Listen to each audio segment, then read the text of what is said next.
BZ ગ્રુપના કૌભાંડના કેસમાં CID ક્રાઇમની તપાસ યથાવત છે। ગ્રોમોર કોલેજ ખાતે CID ક્રાઇમની તપાસ। ગ્રોમોર કોલેજના કર્મચારીના બેંક એકાઉન્ટની તપાસ શરૂ કરાઈ છે। ભૂપેન્દ્ર ઝાલાએ કેટલા રૂપિયા જમા કરાવ્યા તેની તપાસ શરૂ છે। BZ ગ્લોબલ એજ્યુકેશન કેમ્પસના ડાયરેક્ટરની પૂછપરછ કરવામાં આવી રહી છે।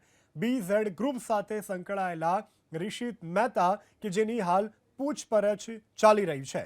સાબરકાંઠા જિલ્લાના જે ગ્રોમોર ગ્રુપ ઓફ એજ્યુકેશન હતું તેને BZ ગ્રુપ દ્વારા ખરીદી લેવામાં આવ્યું હતું ને છેલ્લા કેટલાક સમયથી BZ ગ્રુપ કૌભાંડોને લઈને ચર્ચાસ્પદ બની ચૂક્યું છે। ત્યારે ગ્રોમોર ગ્રુપ ઓફ ઇન્સ્ટિટ્યુશન છે જે અત્યારે હાલ BZ ગ્લોબલ એજ્યુકેશન તરીકે ઓળખાય છે તેની અંદર જે ફરજ બજાવતા જે કર્મચારીઓ છે તે કર્મચારીઓના ખાતામાં BZ ગ્રુપ દ્વારા BZ ફાઇનાન્શિયલ સર્વિસ દ્વારા જે નાણાંનું વ્યવહાર કરવામાં આવ્યો હતો તેને લઈને CID ક્રાઇમ અત્યારે હાલ ગ્રોમોર ગ્રુપ ઓફ ઇન્સ્ટિટ્યુશન એટલે BZ ગ્લોબલ એજ્યુકેશન ખાતે તપાસ અર્થે પહોંચી છે।